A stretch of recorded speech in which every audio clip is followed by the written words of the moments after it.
I moved to Denmark in late March of 2017, and if you've ever been or have ever lived in Denmark during late March, then you know that's actually the period of the year where the days start to get a little bit longer. In fact, there wasn't much difference between the daylight balance in Denmark and in the Northeast United States where I moved here from. This made it a lot easier to adjust, but still, I was barely unpacked when people started to tell me, "You're so lucky you moved here now and missed the long dark winter. I'm just getting over my winter depression." Even if it was a little bit dramatic, this really had me nervous, waiting almost a year for winter to come, and I was prepared with all of the common suggestions. I had vitamin D pills and one of those alarm clocks that slowly wakes you up with light to simulate the normal sunrise. But regardless of my preparation, I wanted to dig in deep and understand why this dire warning was bestowed upon me by basically every Danish and international friend that I made from the moment that I moved to Denmark. I mean, almost 30 million people live in the Nordic countries, with a significant number of them living even above the Arctic Circle. And most of them live north of Copenhagen, so I just didn't understand. How is everybody not walking around under a cloud of seasonal depression? And I thought these nations like Denmark and Finland were supposed to be among the happiest on the planet. So how could that be if they're going months and months of seasonal depression? In this video, I'm going to tell you exactly what I discovered. And spoiler alert, it's not what I assumed. And it isn't even what they've been telling us on TV for years and years. There's a little more to the idea of seasonal affective disorder or winter depression, cabin fever, whatever you think of or call your winter blues. So let's get into it, and I'm going to tell you exactly what I learned. Now, in case it wasn't clear, I am not a doctor, and I don't play one on TV or YouTube. I'm simply sharing the surprises that I learned from researching what we commonly refer to as SAD or seasonal affective disorder. Now, according to the most widely accepted research, seasonal affective disorder is a type of depression that comes and goes in the seasonal pattern, hence the name.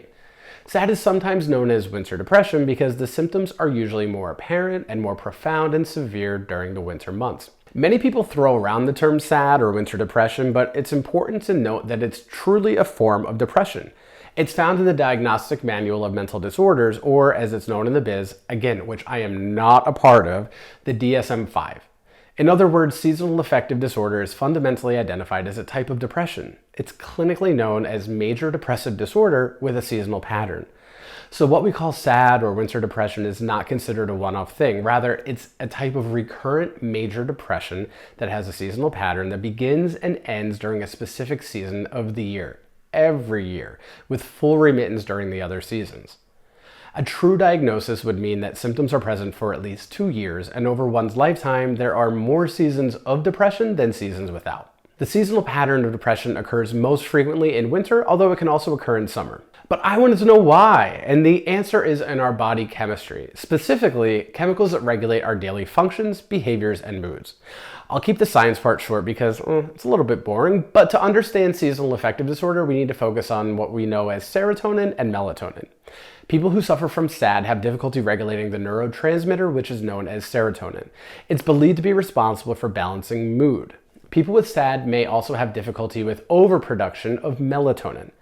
Melatonin is a hormone produced by the pineal gland that responds to darkness by causing sleepiness.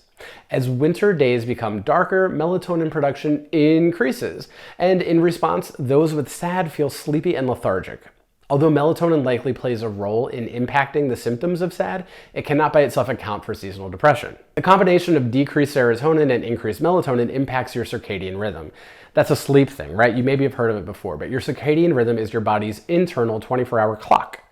It's normally synchronized to respond to predictable light and dark changes that occur from day to day throughout the year. For people with seasonal affective disorder, though, the circadian signal indicating a seasonal change in day length was found to be timed differently. Basically, their internal clock is screwed up. It's off and they have trouble adjusting to the seasons. This is akin to maybe flying from one time zone to another and having to get your body adjusted to jet lag, or that feeling that I know very well, especially as we get older, maybe you've had it too, where you go out for a weekend or two, you have some extra late nights, and it takes your body a little bit longer to adjust and get back to a normal sleeping pattern. Now, if you're like me, these last two things are also commonplace during this time of year. I always fly time zones to go visit friends and family for the holidays, while I also celebrate in both time zones, both here in Denmark and back in the United States, and have some pretty late nights. So is it really seasonal affective disorder, or just some behavioral changes that I'm unconsciously inflicting on myself? Let's keep going and I'll let you know what I think. So here I am, not even a week into living in Denmark. The ink in my passport isn't even dry yet, and everyone I meet is already recommending to me that I take vitamin D all winter.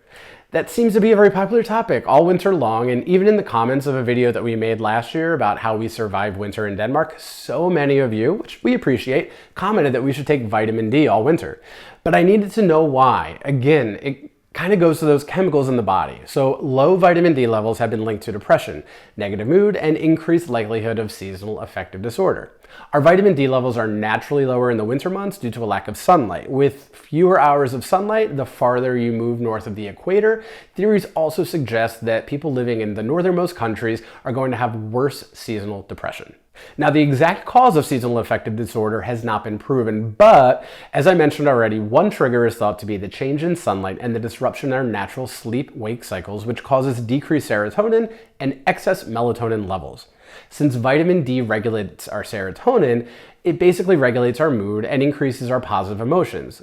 The prevailing theory is that decreased vitamin D levels during winter are responsible for our reduced serotonin activity.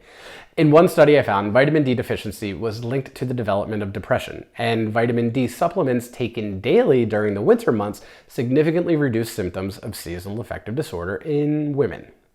However, a different study didn't find any relief from symptoms by people who took vitamin D supplements. Findings were similarly inconclusive around the effectiveness of light therapy, which is another common treatment for seasonal depression. In light therapy, you basically expose yourself to artificial light and hope that that increases your vitamin D.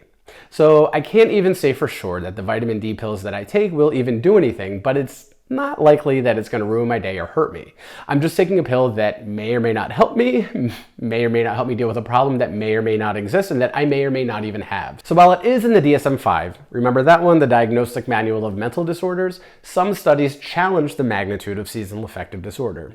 For starters, since the early 1990s, popular culture and media reporting have ensured that almost everyone on the planet has heard about the winter blues. With that in mind, it's hard to eliminate confirmation bias in studies where people have agreed to take part in surveys.